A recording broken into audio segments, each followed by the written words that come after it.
বয়ান, পায়ে হাত রেখে বলি নবীর তরিকাটার মালা গলায় লাগাইও, টুপি মাথায় দাও, নবীর সুন্নতের আদর্শ রেখে যাওয়া নবীর আদর্শ হিন্দুরা পালন করবে না, বৌদ্ধ ধর্মের মানুষেরা পালন করবে না। নবীজির রেখে যাওয়া আদর্শ কোন ইহুদিরা পালন করবে না, নবীর সুন্নতের আদর্শ পালন করবে মুসলমান। আপনারা মুসলমান, আমিও মুসলমান। আপনাদের আল্লাহ আমার আল্লাহ আলাদা না এক? জোরে বলো। তোমাদের নবী আমার নবী এক। ও যুবক, ও বৃদ্ধ বাবাজি, পর্দার আড়ালের আম্মা জানেরা, আপনাদের ধর্ম আমার ধর্ম এক, আপনাদের কাবা আমার কাবা এক। নাকি দিনাজপুরে আলাদা কাবা আছে? হ্যাঁ, আপনাদের কাবা আমার কাবা এক, আপনাদের কোরআন আমার কোরআন এক। দুনিয়াতে আসছি তাও এক, শুধু দিনাজপুরওয়ালারা লঙ্গি পরে আসছিল। কি লঙ্গি পরে আসছি? আমিও যেইভাবে আসছি আপনারাও সেইভাবে আসছেন। আবার বিদায় বেলাটাও হবে এক। সবার মরণকালে তিনটা হবে সাদা কাফন, দিনাজপুরওয়ালাদের হবে কালো কাফন। কাফন কয়টা? সংখ্যা এক, কালারও। মাঝখানে কেন ভিন্নতা? বাহাদুরি করো। মরার পরে বোরকা পরিয়া পাও হাত সব ঢাইকা দিলে কি লাভ হবে? মরার আগে একটু মদিনার লম্বা পোশাক লাগাও, মরার পরে কাজে লাগবে। মরার পরে একেবারে হাত পাও ঢাইকা বোরকা পইরা ফেলাইছে, এটা মরার আগে ভরলে না কবরে জান্নাত পাইতা? ও যুবক, তুমিও মুসলমান, আমিও মুসলমান। আজকে আমি টুপি মাথায় না দিলে লজ্জা লাগে, তুমি মাথায় টুপি দিলে লজ্জা লাগে। তুমি কেমন মানুষ? আমি দাড়ি রাখতে খুশি, দাড়ি কাটতে লজ্জা পাই, তুমি দাড়ি রাখতে লজ্জা পাও। তুমি কেমন মুসলমান? আজকে আর পর্দা না করলে আমরা লজ্জা পাই, তুমি পর্দা করতে লজ্জা পাও। এরে যুবক, এইটা তোমাকে আমি এই কথা বলি না, আসো স্কুল ছেড়ে দাও, কলেজ ছেড়ে দাও, আমগো মতো টুপিওয়ালা হয়ে যাও, একবারও বলি না। বরং স্কুলে পড়ো আলহামদুলিল্লাহ, কলেজে পড়ো আলহামদুলিল্লাহ, ডাক্তারি পড়ো আলহামদুলিল্লাহ, ইঞ্জিনিয়ারিং পড়ো আলহামদুলিল্লাহ। কলিজা ভরে দোয়া করি আল্লাহ তোমাকে ইঞ্জিনিয়ার হওয়ার তৌফিক দান করেন। তবে একটা দাবি হইল, বেয়াদব হইও না, তোমার ব্যবহারে যেন কোনো আলেমরা কষ্ট না পায়, তোমার আচরণে যেন এলাকার কোনো মুরব্বীরা কষ্ট না পায়, তোমার আচরণে যেন মা বাবা কেউ কষ্ট না পায়, তোমার আচরণে যেন কোনো বন্ধু বান্ধবেরা কষ্ট না পায়। স্কুলে পড়ো, কলেজে পড়ো, যেখানেই পড়ো, তুমি নবীর আদর্শের মালা গলায় লাগাইও। হয়তো বলবা হাফিজ ভাই এটা কেমনে সম্ভব? আমার মতো হওয়া তোমার দরকার নাই। তুমি একটু চক্ষু বুলাইয়া ডানে বামে তাকায়া দেখো, তোমার মতো যুবক জীবনে মাদ্রাসায় পড়ে নাই, স্কুল কলেজে পড়ে, 5 বেলার নামাজি আছে না নাই? তুমি কেন পারো না? জবাব দাও। আমাকে জবাব দেওয়া লাগবে না, তুমি নিজের বিবেকটাকে জিজ্ঞাসা করো। ও বিবেক নামের আদালত, আমার মতো যুবক যদি র্যাব, আর্মি, পুলিশ, বিডিআরের চাকরি করে, নামাজ পড়ে, আমি কেন পারি না? তোমার আমার মতো যুবক রাস্তায় গাড়ি চালায়, ড্রাইভারি করে, 5 ওয়াক্ত নামাজি, দাড়িওয়ালার অভাব নাই, তুমি কেন পারো না? তোমার মতো যুবক জাহাঙ্গীরনগর বিশ্ববিদ্যালয় পড়ে, ঢাকা কলেজের ছাত্র, সলিমুল্লাহ হলের মধ্যে সেদিন মাগরিবের নামাজ পড়তে ঢুকলাম, শত শত যুবকেরা নামাজ পড়লো, আমার সাথে মুসাফাহা করলো, দেখা করলো, সুন্দর দাড়ি পাগড়ি লাগানো, মনে হয় যেন বড় কোনো মসজিদের খতিব। ওরা খতিব না, ওরা ঢাকা কলেজের সন্তান, ওরা জাহাঙ্গীরনগরের সন্তান। কলেজে পড়িয়া যদি এরা পারে, তুমি কেন পারবা না? মনে মনে ভাবছো কি হুজুরেরা মিথ্যা কথা বলে? মনে মনে ভাবছো কি কোরআনটা মিথ্যা? একটা প্রমাণ দাও, আমি এখন দাড়ি কেটে ফেলবো, প্যান্ট শার্টটাই লাগায় নাচ গান করব। তুমি কেন? বড় বড় মহাপণ্ডিতেরা ভুল বের করার জন্য অপচেষ্টা কম করে নাই। আজও পর্যন্ত ১৫০০ বছর একটা ভুল বের করতে পারে নাই, বরং বহু বিধর্মীরা মাথা নত করিয়া কোরআনের কাছে কালেমা পড়েছে। ও পর্দার আড়ালের আম্মা জানেরা, আপনাদের জীবন এত ধন্য, আপনারা নবীদের মা, সাহাবায়ে কেরামের মা, আপনাদের এত মর্যাদারে মা। এই দুনিয়ায় বড় বড় বড় বড় মনীষীদের মায়ের মতো মা। আপনারা খাদিজা রাদিয়াল্লাহু আনহার মতো নারী, ফাতেমা রাদিয়াল্লাহু আনহার মতো নারী, আয়েশা রাদিয়াল্লাহু আনহার মতো নারী, মারিয়াম আলাইহাস সালামের মতো নারী, আপনারা হাওয়া আলাইহাস সালামের মতো নারী, আপনারা হাজেরা আলাইহাস সালামের মতো একজন ধন্য নারী। এরে আম্মা জান, এই দুনিয়াতে বড় বড় সন্তান, ডাক্তার, বৈজ্ঞানিক, দার্শনিক, বড় কলামিস্ট, বড় বড় সন্তান আপনাদের গর্ভ থেকে দুনিয়াতে জন্ম নিল। যত মা এই দুনিয়াতে ভালো সন্তান জন্ম নিয়েছে, এই সন্তানেরা ভালো হওয়ার পিছনে অন্য কোনো কারণ না, মায়ের চরিত্র আর আদর্শের কারণেই তারা ভালো হয়েছে। মায়ের আদর্শের কারণে। এরে আম্মা জান, আপনার কাছে আমি অনুরোধ করে বলবো, একটা ভালো সন্তান দুনিয়াতে রেখে যাবেন, ডাক্তার বানাবেন, তবে আদর্শ ডাক্তার বানাইয়েন। আদর্শের ভিতরে মদিনাওয়ালা নবীর আদর্শের মতো দামি কোনো আদর্শ নাই। ইয়া আইয়ুহাল্লাযীনা আমানুস্তাঈনু বিস-সাবরি ওয়াস-সালাহ ইন্নাল্লাহা মা'আস-সাবিরিন। আল্লাহ সাহায্য চাওয়ার কথা বললেন। কাদেরকে বললেন? মুমিন যারা তাদেরকে বললেন, এই মুমিনেরা তোমরা সাহায্য প্রার্থনা করো। আচ্ছা, মুমিনকে বললেন কেন? মুমিন ছাড়া যারা আছেন তাদেরকে বলেন নাই কেন? এই জবাব আজীবন মনে রাখতে হবে। জান্নাত শুধু মুমিন পাবে, আর কেউ পাবে না। যাদের ঈমান নাই তারা কখনো জান্নাত, যদিও পৃথিবীর প্রত্যেকটা মানুষের নামে জান্নাতে বাড়ির বরাদ্দ করা আছে।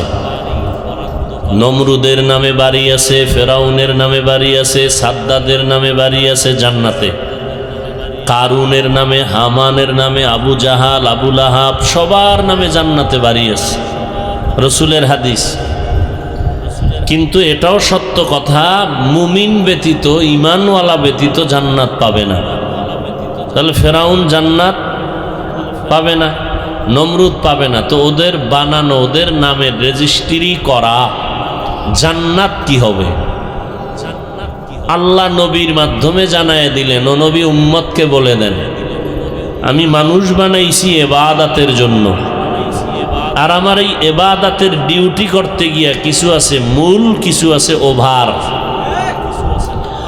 দৈনন্দিন 5 বেলার নামাজ পড়া মূল ডিউটি, ইশরাক, আউয়াবিন, চাষ, তাহাজ্জুদ পড়া ওভার ডিউটি।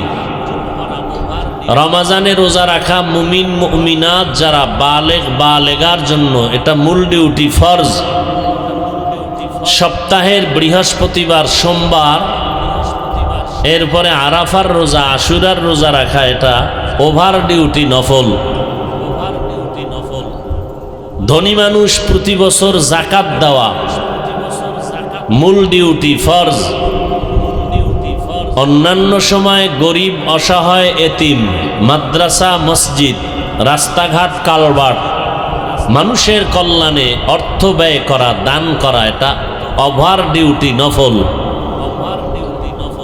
সামর্থ্যবানদের জন্য জীবনে একবার বাইতুল্লাহ হজ করা মূল ডিউটি, ফরজ। ফাঁকে ফাঁকে উমরা করা, ভিন্নভাবে হজ করা, এটা ওভার ডিউটি, নফল। মূল ডিউটি যারা করবে এরা তো মূল জান্নাত পাবেই, কিন্তু মূল ডিউটির পরে ওভার ডিউটি যারা করবে, ফরজের পরে যারা নফল আমল করবে, আল্লাহ বলেন, নবী জানায় দেন, বেঈমানের বানানো জান্নাতগুলো এই ওভার ডিউটি করনেওয়ালা মুমিনদের বোনাস দেওয়া হবে। বোনাস পেয়ে যাবে, বলবে ছোট জান্নাত যে পাবে সে 10 দুনিয়ার সমান, তাহলে আর বোনাসের কি দরকার? এই প্রশ্নের জবাব ওই ব্যক্তিকে জিজ্ঞাসা করলে পাওয়া যাবে যে ঢাকা শহরে বাড়ি করে, দিনাজপুরে বাড়ি করে, কক্সবাজারে বাড়ি করে, তার বাড়ি লাগে না একটা, সে বাড়ি করতেছে 5টা, এরপরে গোপনে সিঙ্গাপুরে বাড়ি, মালয়েশিয়া বাড়ি। একে জিজ্ঞাসা করেন তোমার বাড়ি লাগে কত, করলা কত?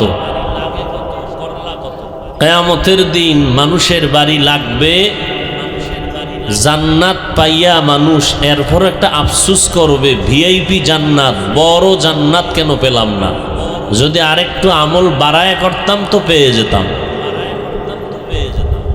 এবার বুঝেন যে জান্নাতের কি চাহিদা সে সময় থাকবে, জায়গার কি প্রয়োজন হবে। তো বেঈমানদেরকে আল্লাহ সাহায্য চাইতে বললেন না কেন? জান্নাত শুধু মুমিন পাবে, কোনো বেঈমান পাবে না। সাহায্য আমরা চাইবো কেন? এর কারণটা কি? এর কারণ হলো আমরা দুনিয়াতে জন্ম নিয়েছি দুর্বল হিসাবে। আল্লাহ বলেন ওয়া খুলিকাল ইনসানু যায়ীফা, আমি ইনসান জাতিকে সৃষ্টি করেছি বড় দুর্বল করে। কেমন দুর্বল? একা একা চলা যায় না, অন্যের সহযোগিতা ছাড়া। কেমন দুর্বল? দুনিয়ার প্রত্যেকটা মানুষ বড় দুর্বল। একটা পিপিলিকার কাছেও আমরা দুর্বল, একটা মশার কাছেও আমরা দুর্বল। রাতের বেলা মশারি টানায় ঘুমান, মশারির ভেতরে মশা ঢুকেনি, কানের সামনে গান গায়নি, মশারির ছোট্ট ছিদ্র দিয়া মশা ঢুকলো, কানের সামনে ঘুরে, কানের বড় ছিদ্র দিয়া মশা ঢুকে না কেন? ঘুরে কিন্তু ঢুকে না। আপনার আব্বা পাহারা দেয়? কাদেরে কুদরত দারি বর কামাল, আন্তা রব্বি আন্তা হাসবি জুল জালাল, তুহি কাদের জলিলুল্লাহ জাহাদার, বাহর হালে তুহি মেরা নিগাহদার। আল্লাহ তাআলা এত দুর্বল করে আমাদের বানাইছেন। আমরা আল্লাহর বানানো মাখলুক, ক্ষুদ্র পিপিলিকার কাছেও বড় দুর্বল। আমরা ঘুমাইয়া থাকি, পিপিলিকায় যদি আমাদের কানের মধ্যে ঢুকে যায়, আমাদের খানার মধ্যে ঢুকে পড়ে, আমাদের জীবনটা বিপন্ন হয়ে যাবে। আল্লাহ পাহারা দিয়া ফেরেশতা লাগায় দিয়েছেন। আল্লাহর কোনো মাখলুক বেয়াদবি করবি না, কারণ মানুষ যদিও বড় দুর্বল, তবে এদের মর্যাদা সবার উপরে। ওয়ালাকাদ কাররামনা বানি আদম ওয়া হামালনাহুম ফিল বাররি ওয়াল বাহরি ওয়া রাযাকনাহুম মিনাত তাইয়্যিবাত ওয়া ফাদ্দালনাহুম আলা কাসীরিম মিম্মান খালাকনা তাফদীলা। আল্লাহ পাক রব্বুল আলামিন বলেন, বনি আদম, আমি তোমাদেরকে এত শ্রেষ্ঠ মর্যাদা দান করেছি, দাদা আমি ফেরেশতাকেও দেই নাই, আগুনের সৃষ্টি জিন জাতিকেও দেই নাই। আমি আল্লাহ মাটির সৃষ্টি মানুষকে এই পরিমাণ মর্যাদা দান করেছি। পানির মধ্যে বলো, স্থলে বলো, চলার মতো সুন্দর জায়গার ব্যবস্থা করে দিলাম। জমিনের মধ্যে কুকুরও খায়, জমিনের মধ্যে বিচরণকারীরা যত পশু পাখি আছে ওরাও খানা খায়, ওদের পেট ভরে। কিন্তু আরে বনি আদম সন্তান, আমি আল্লাহ পাক রব্বুল আলামিন তোমাদের জন্য যে কোনো খানা আমি নির্ধারণ করি নাই। জমিনের মধ্যে তোমাদের খানাটা আমি আল্লাহ পিওর করে দিলাম, কাভারিং করে দিলাম, মর্যাদা সম্পূর্ণ করে দিলাম, হালাল করে দিলাম।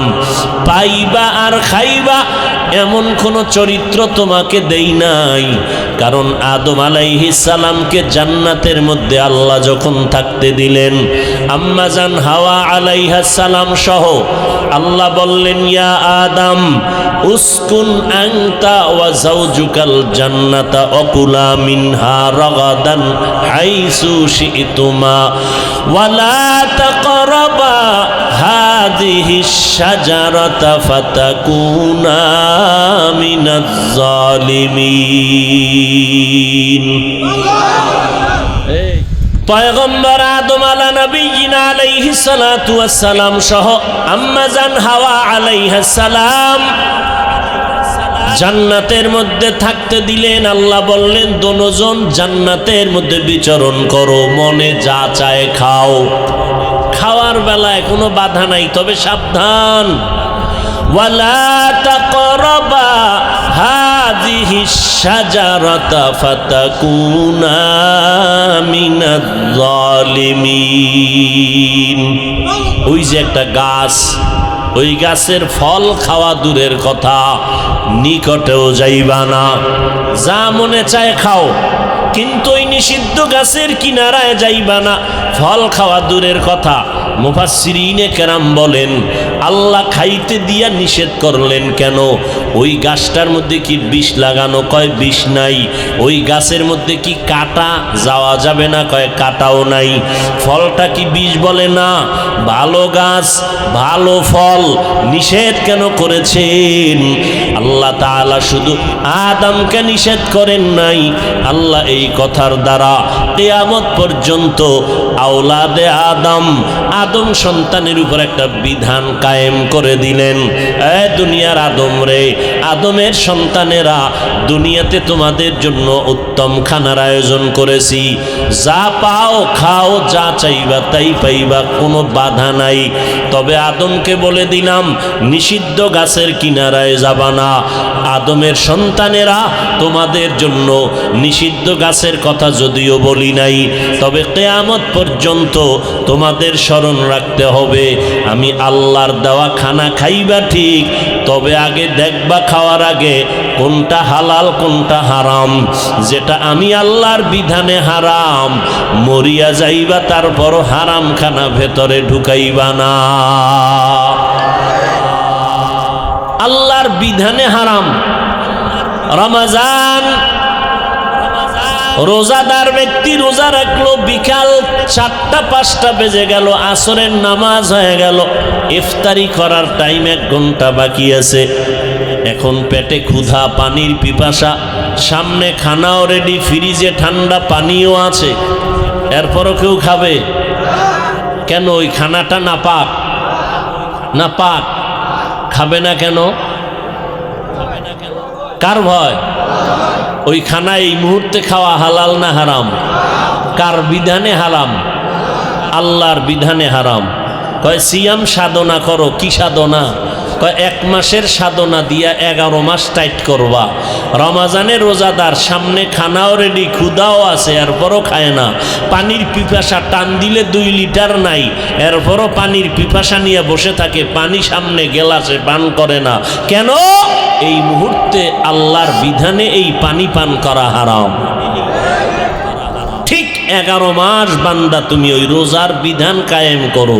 খানা আসছে, ক্ষুধাও আছে, খাইও না। খাওয়ার আগে দেখো খানাটা আল্লাহর বিধানে হারাম না হালাল।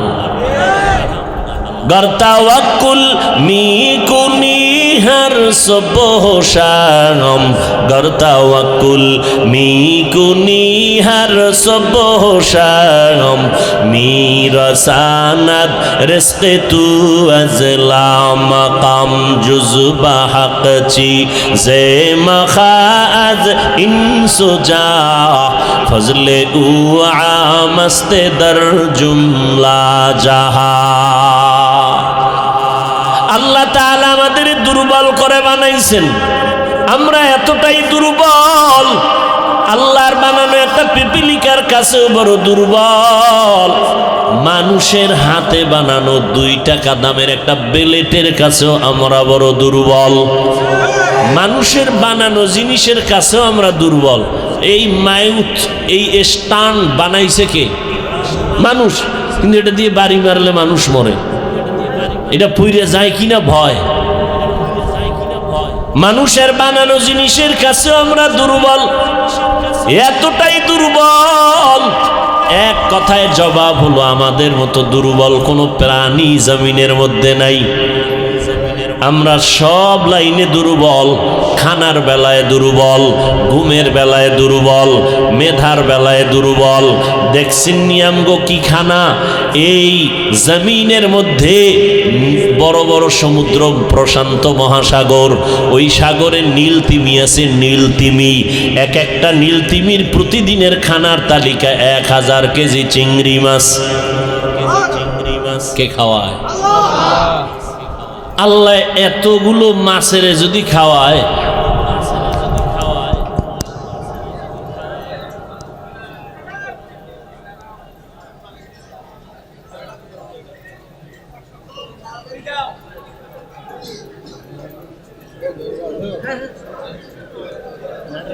সামনে ঢোক, পিছে জায়গা নেই, টিস্যু হেনে তুলি হয় তো লাগে না।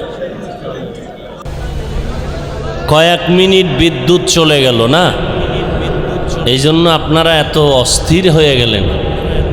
আবার কেউ ফাঁকে ফাঁকে চলিয়াও গেছে। অন্ধকারে যাওয়া এটা ভালো মানুষের পরিচয়। অন্ধকারে তো ভালো মানুষ যায় না। যাই হোক, মাছ দামি না আমরা দামি? কি ভালো করে বুঝে বলেন তো, মাছ শ্রেষ্ঠ না আমরা শ্রেষ্ঠ?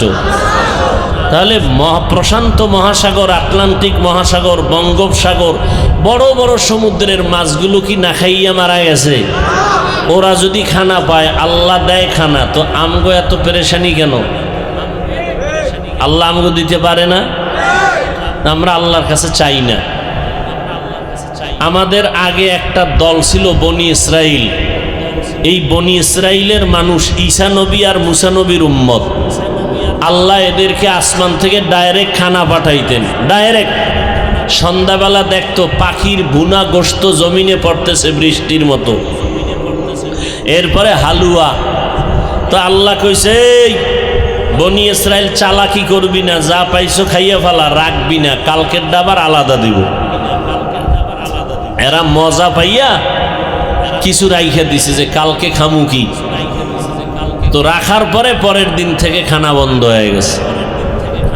আমার নবী বলেন, আমি এত শ্রেষ্ঠ নবী, আমার উম্মত শ্রেষ্ঠ।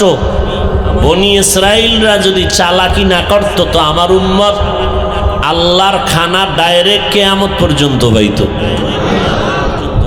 গরতাওয়াক্কুল মিকুনি হর সুবহ শাম, মেরা সানাদ রিজকে তু আজলা মাকাম। ওই কিন্তু শুরুতে বলছিলাম, 1 ঘন্টা 2 ঘন্টা বসে বসে বয়ান শোনার মতো মানুষ আছে। বয়ান শুনবে ঠিক, কিন্তু অনেকে মোনাজাত না দিয়া চলে যাবে, এরাও কপাল পোড়া। तुकु जाओ सुन्नते अहमद को जा पा मोहम्मद के बुअद निस्बतरा कारे शैता मी को नीना मत बोली गरवली इलस्तो नानत बरवली। एरे नबीर आशिक उम्मतेर दल আমরা খানার বেলায় দুর্বল। একটা পাহাড় আছে কহে কাপ, ওই পর্বতমালায় প্রাণী বসবাস করত, সিমর্গ। এক একটা সিমর্গের জন্য প্রতিদিনের খানার তালিকা 40টা মোটা তাজা হাতি। কে খাওয়ায়? আল্লাহ পাক বলেন, রে গোলাম আমি হাতিকে শ্রেষ্ঠ বানাই নাই, সিমরকে শ্রেষ্ঠ বানাই নাই, আমি আল্লাহ মানুষকে শ্রেষ্ঠত্ব মর্যাদা দান করেছি। তুমি বড় দুর্বল, ঘুমের বেলায় আমরা বড় দুর্বল, দুনিয়াতে আসছি আমরা বড় দুর্বল। একটা বকরি যখন বাচ্চা দেয়, ওর পাশে সহযোগিতায় কেউ নাই, বাচ্চাটার নিচে পড়িয়া চার পায়ে দাঁড়ায় যায়। মায়ের দুধ কোথায় দেখাইয়া দিতে হয় না, বাচ্চাটা খুঁজিয়া মায়ের দুধের মধ্যে ওলানে মুখ লাগায়। যদি দেখে ওলানটা শক্ত, কপালের অগ্রভাগ দিয়া ওলানে জোরে জোরে আঘাত করলে ওলানটা নরম হয়ে যায়, মুখ লাগাইলে বাচ্চা দুধ পায়। আর আমি হাফিজুর রহমান আজ দুনিয়াতে আসার বেলায় কতটাই যে দুর্বল। যেদিন মায়ের গর্ভ থেকে জমিনে আমি আসব, আপনি আসবেন, আম্মাজানের কণ্ঠ এতটাই ছোট, আম্মাজান এত লজ্জিত, তার কণ্ঠের আওয়াজ বাহিরে কেউ শুনে না। কিন্তু আপনি আমি যেদিন দুনিয়াতে আসব, আম্মাজান ব্যথায় পাগল পারা হয়ে গেলেন, প্রসব বেদনা শুরু হলো। আম্মাজানের চিৎকারের আওয়াজে পার্শ্বের ঘরের মানুষ আর ঘুমাইতে পারল না, এমন কান্না শুরু করেছেন, মনে হয় যেন 5টা আসমান তার মাথার উপরে চেপে বসলো। এই অবস্থায় আমার দাদি আর আমার নানি আমার আম্মাজানের পার্শ্বে বসে সান্ত্বনা দেয়। আম্মাজান বারবার চিৎকার দেয়, বেহুশ হয়ে পড়ে যায়, প্রসব বেদনা সহ্য করা যায় না। এক পর্যায়ে আম্মাজান কান্না করে আমার আম্মাকে বলতে, আমার দাদিকে নানিকে বলেন, আপনারা আমার থেকে দূরে সরে যান, আমার স্বামীকে আমার কাছে একান্তে একটু আসতে দেন। আব্বাজানকে ডাকলেন, আম্মাজান আর আব্বাজান একাই, ওখানে আর কেউ নাই, দাদি নানি চলে গেল।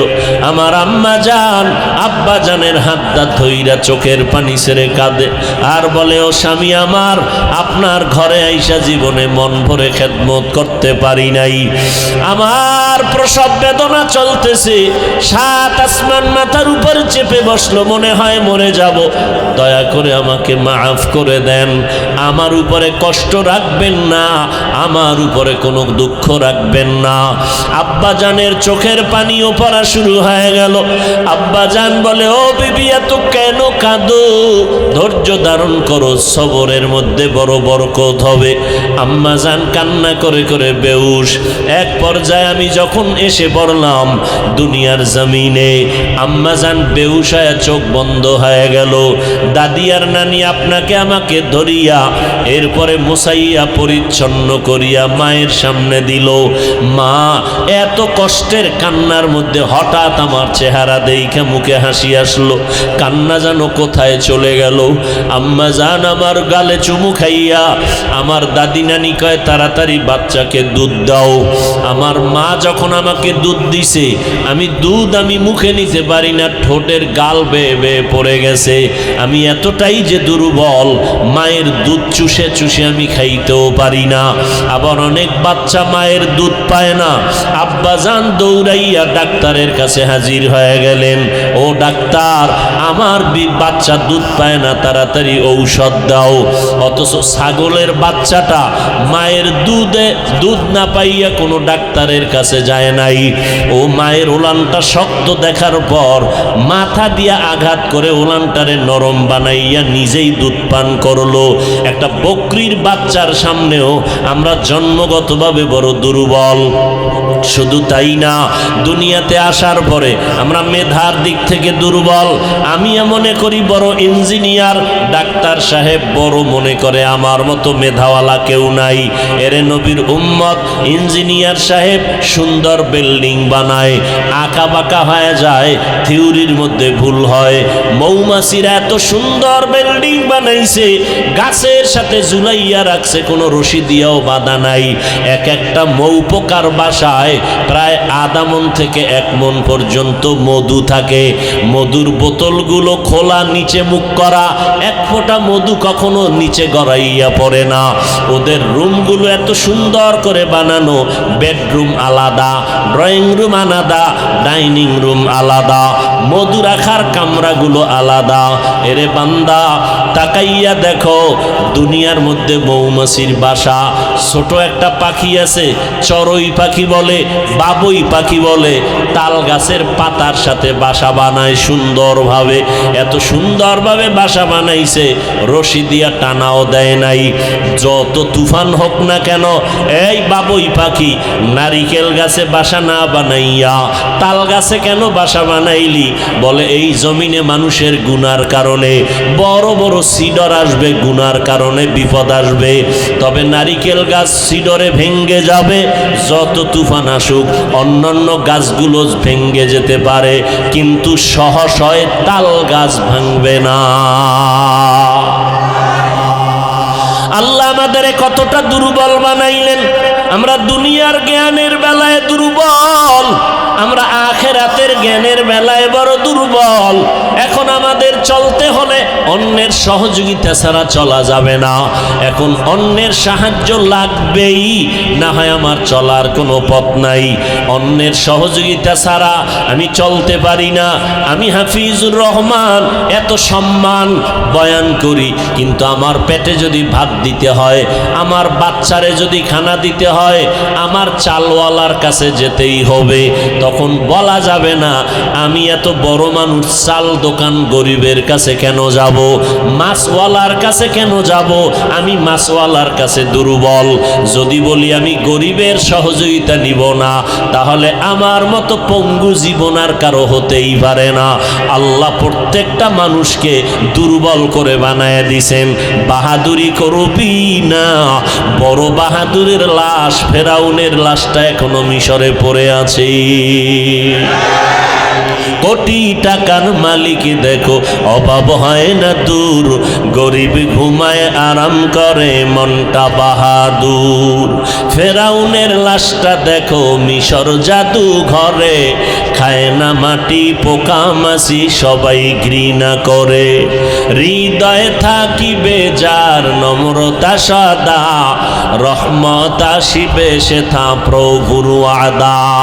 বড়র বড়াই থাকলে দিলে রহমত আসবে না, নিজেকে নিজে ছোট মনে করিও সদা।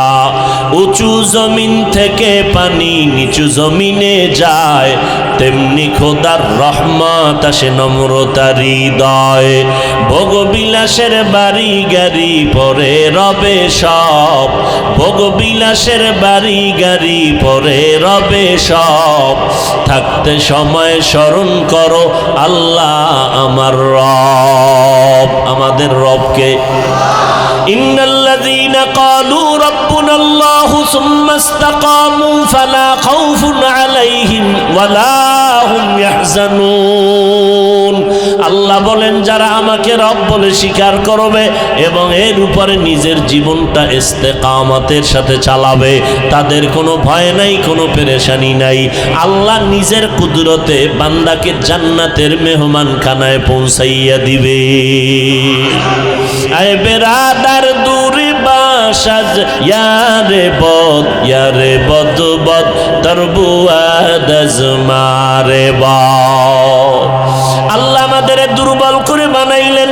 এখন যদি আমরা চলতে চাই, দুনিয়ার লাইনেও অন্যের সহযোগিতা লাগবে। দুনিয়ার লাইনে সবাই দুর্বল। সবাই কি? আপনার কাছে টাকা আছে কিন্তু মাছ নাই, আপনার ঘরে চাল আছে ডাল নাই। আবার চালওয়ালা গরিব, টাকাওয়ালার কাছে যদি গিয়া না দাঁড়ায় টাকাও পাবে না, ওর জীবনও চলবে না। দুনিয়ার লাইনেও দুর্বল, আখিরাতের লাইনে আমরা আরো দুর্বল। একজনে কোরআন শরীফ পড়তে পারে না, আর একজনে পারে। যে পারে না সে পারনেওয়ালার কাছে দুর্বল। আর একজনে কোরআন শরীফের পড়তে পারে ঠিক, কিন্তু অর্থ জানে না। আর একজনে অর্থ সহ পারে। তাহলে যে শুধু তেলাওয়াত পারে, অর্থ জানে না, অর্থ জাননেওয়ালার কাছে দুর্বল। আর একজনে শুধু অর্থ জানে না, তাফসিরও জানে, তাহলে অর্থ জাননেওয়ালা তাফসির জাননেওয়ালার কাছে দুর্বল। এই রকম দুর্বলতা আমাদের মধ্যে আছে না নাই? আপনাদের জানা থাকলে আমাকে বলেন তো, আরবি ভাষা শিখতে কয়টা অক্ষর লাগে জানেননি? কয়টা?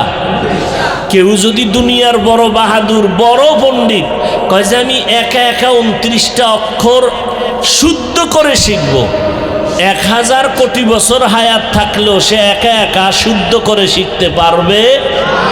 অন্য কোনো কারি সাহেবের কাছে গিয়া সহি উচ্চারণ তার শিখতেই, কোরআনের অক্ষর শিখতে যদি উস্তাদ লাগে, অক্ষর 29টা অক্ষর শুদ্ধ করে শিখতে যদি মুরব্বি লাগে, উস্তাদ লাগে, কোরআনের তাফসির কি এত সহজ মনে করছো? নিজে নিজে শিখবা। অক্ষর শিখতে যদি ওস্তাদ লাগে, ব্যাখ্যা শিখতে ওস্তাদ লাগবে কি লাগবে না?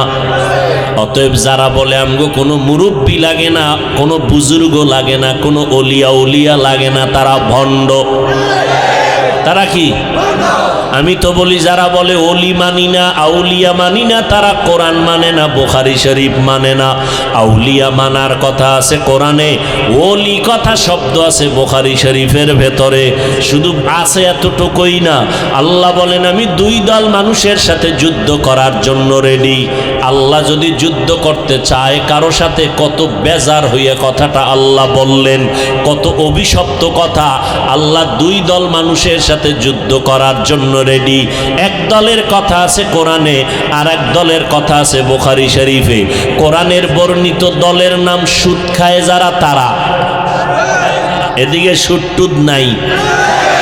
সুদের সাথে যারা জড়িত, এদের নামাজ কবুল হবে না, এদের মোনাজাত কবুল হবে না, এরা দান করলে সওয়াব পাবে না, এরা হজ করলে কবুল হবে না।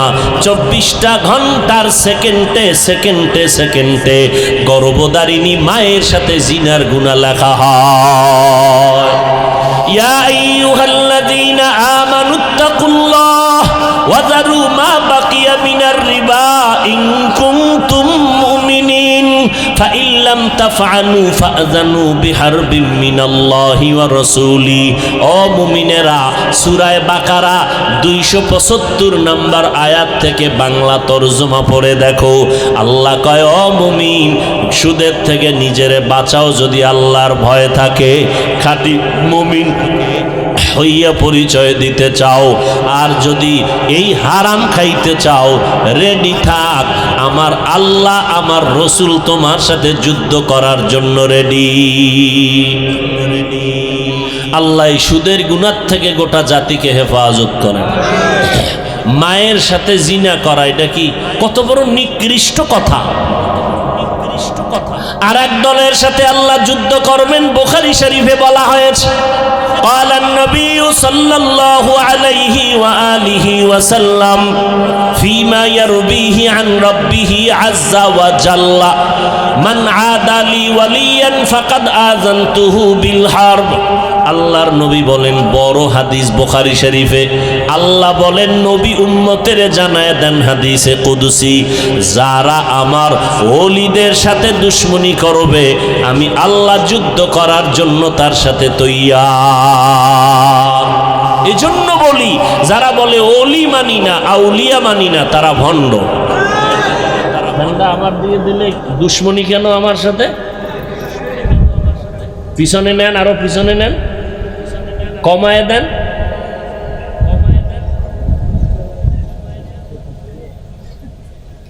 মানুষের শরীরের মধ্যে মূল জিনিস কি জানেন আপনারা? রূহ। রূহ নাই, সবাইকে এটা মানুষ না, কি মানুষের লাশ। কথা ঠিক? আমাগো ওয়াজের রূহ হইল মাইক।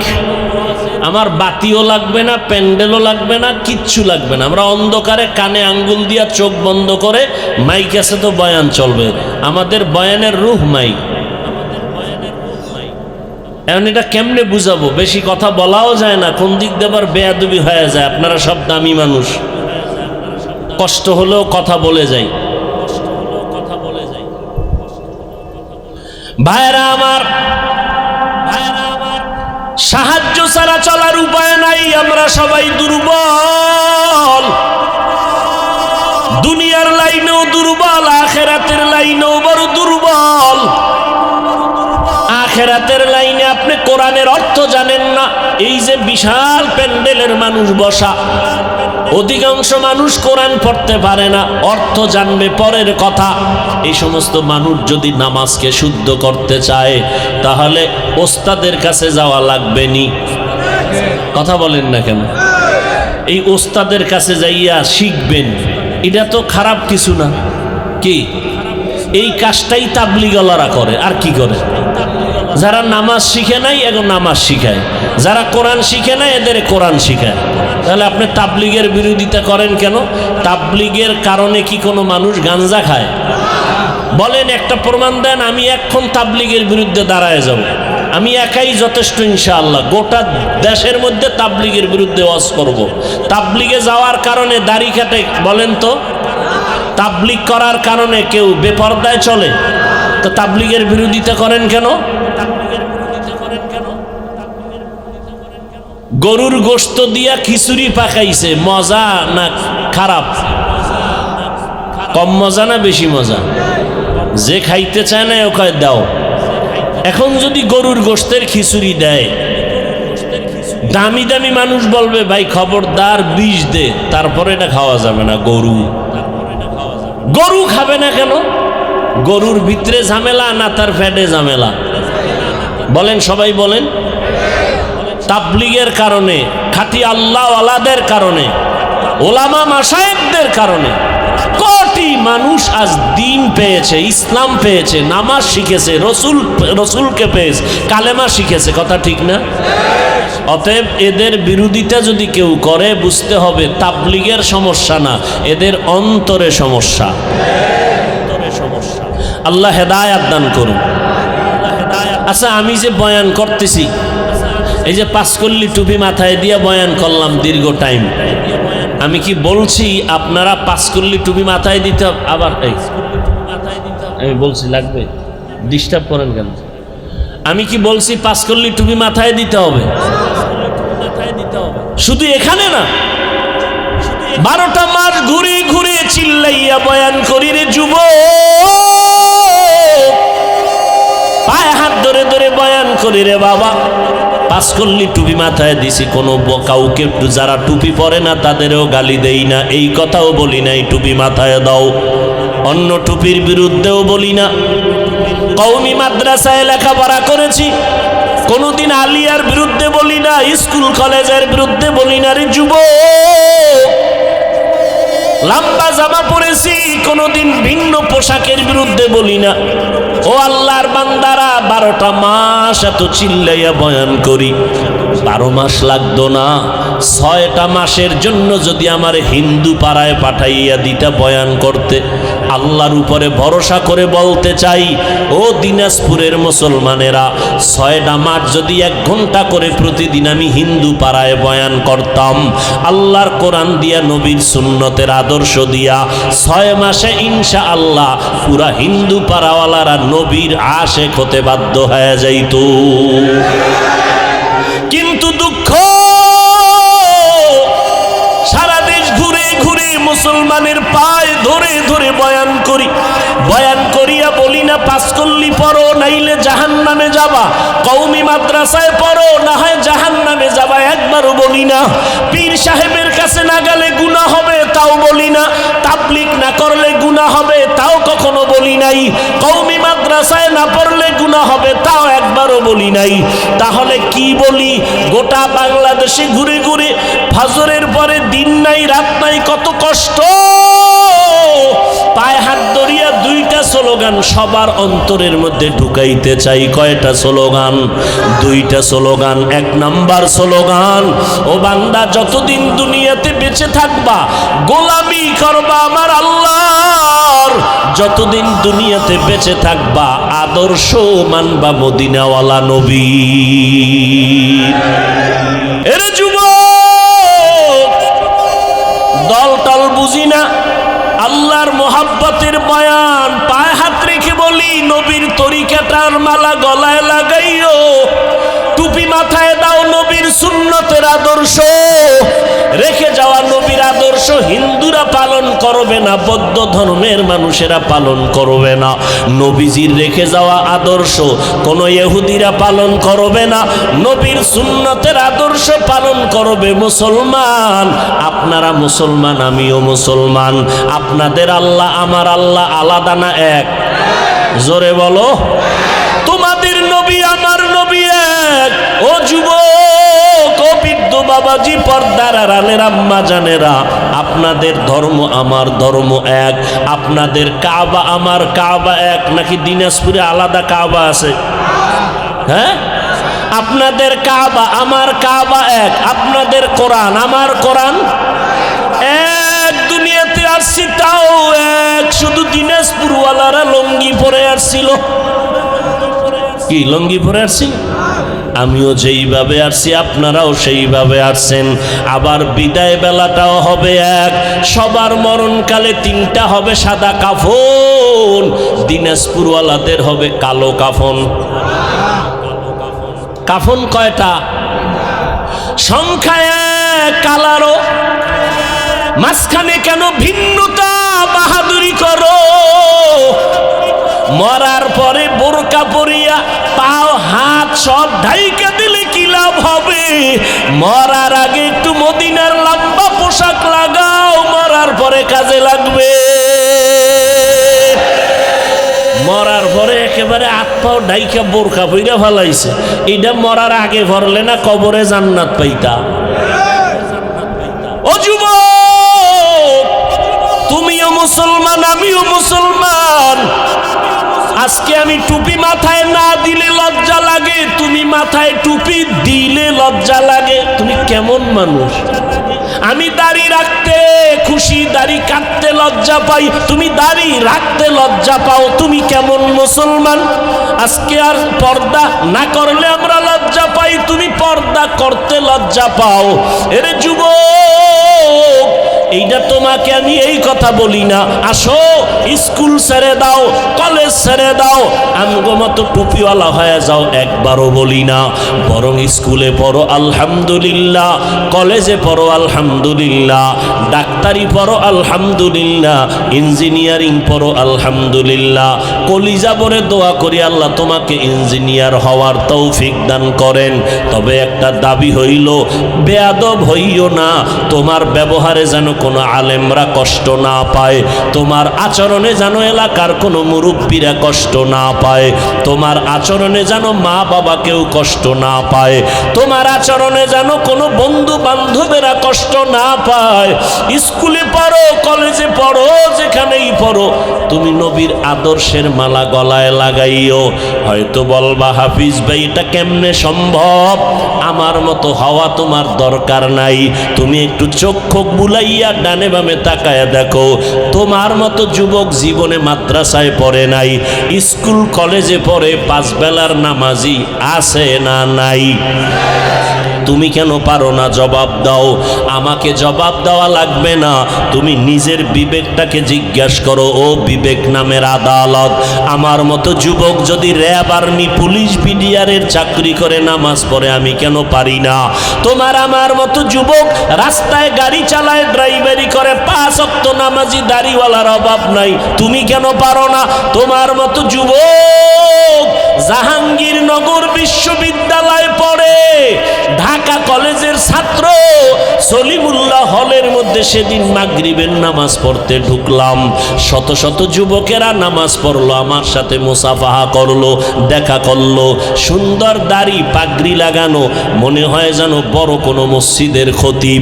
ওরা খতিব না, ওরা ঢাকা কলেজের সন্তান, ওরা জাহাঙ্গীরনগরের সন্তান।